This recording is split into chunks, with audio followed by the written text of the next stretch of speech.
sister, what have you done? Oh, hey, little sister, who's the only one?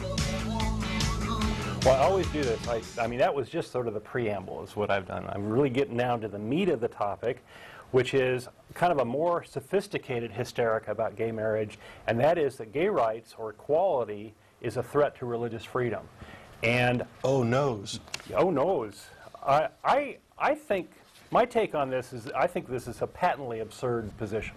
But I've actually seen it in multiple places, and I thought it would be worth addressing. I've seen it in multiple places, people making this sort of claim. So religious freedom, in my mind, is the right to believe any sort of crazy thing you want, right?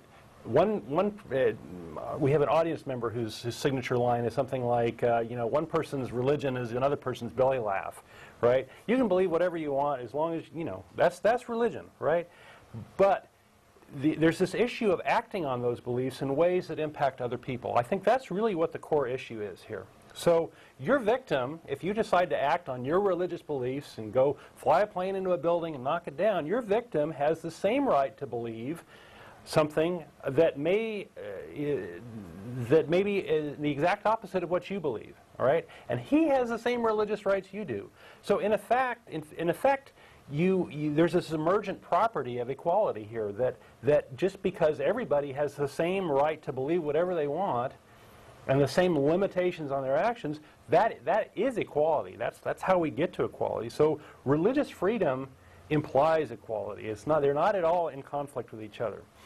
So, and in fact, the person who doesn't believe a particular religion must have actually a stronger right. He must not be coerced into somebody's religious beliefs or yielding to somebody's religious beliefs, especially if somebody is giving that religious claim based on faith. If they have absolutely no evidence at all, say, oh, you just got to believe, well, you know, it's tough. You know, if that's your only evidence, then please leave me out of it. I'm not interested. So when people are saying that gay rights is somehow a threat to religious freedom, they're saying that they want their religious beliefs, based on no evidence whatsoever, to trump the real rights of real human beings out there. And so I think this is like pretty crazy. The problem is in the church, in the religion, in the dogma, in the mindset, and it needs to be changed. It's one of those things where we talked about earlier, tell us what Americanism is and why it's a bad thing that it's going away. We looked up what it is. I'm not sure if it's a bad thing that it goes away or not, but I'll tell you what I think, and that is bigotry is a bad thing, and it needs to go away.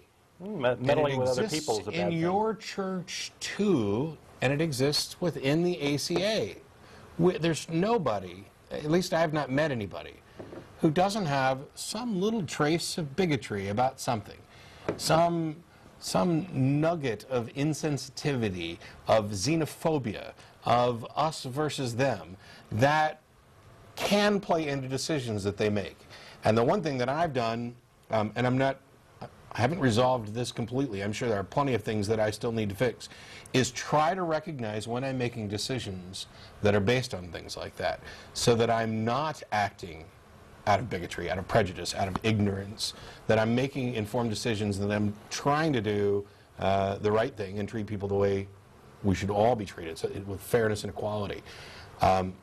When your church goes under, when your religion falls by the wayside because it was ill-equipped to deal with a changing reality, I realize that some of you are going to be very distraught over this.